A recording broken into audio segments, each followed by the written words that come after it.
मध्ये धडा बघितलाय पोषण आणि पोषणाचे प्रकार. मी तुम्हाला सांगितलंय का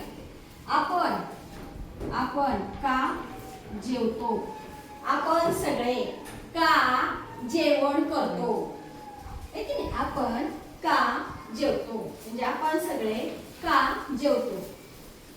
पोषण म्हणजे काय? पोषणचा अर्थ आपल्या शरीराला वाढण्यासाठी, निरोगी आजार नाही, निरोगी राहण्यासाठी आणि काम करण्यासाठी ज्या गोष्टी लागतात त्यांना पोषक तत्वे म्हणतात.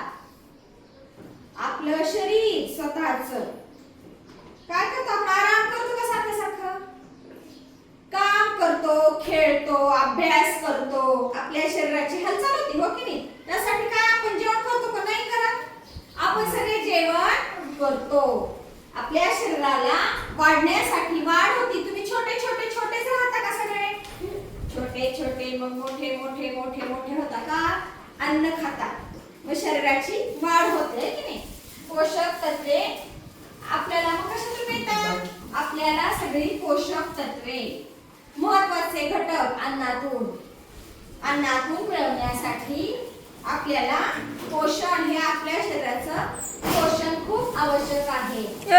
मग अन्नातून आपल्याला जे पोषण तत्व मिळतात त्या प्रक्रियेला, अन्नातून मिळण्याच्या प्रक्रियेला पोषक तत्वे, जे शरीराला आपले आवश्यक घटक आहे, त्याला काय म्हणायचं?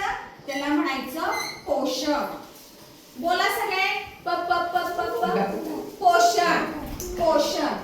सोप्या भाषेत तुम्हाला सगळ्यांना समजणाऱ्या सोप्या भाषेत सांगायचं झालं तर चांगले अन्न, चांगले जेवण, चांगले अन्न खाऊन आपल्या शरीराला ताकद देणे म्हणजे पोषण. चांगले अन्न रोज तुम्ही सगळे चांगलं छान जेवण करता की नाही? मग ते जेवण करून आपल्या शरीराला जी ताकद मिळते त्याला काय म्हणायचं? त्याला म्हणायचं पोषण. पोषण.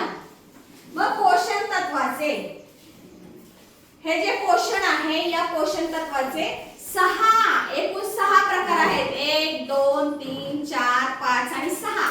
ते आपण नंतर पाहूया. आणि अन्नाचे मुख्य किती प्रकार आहेत?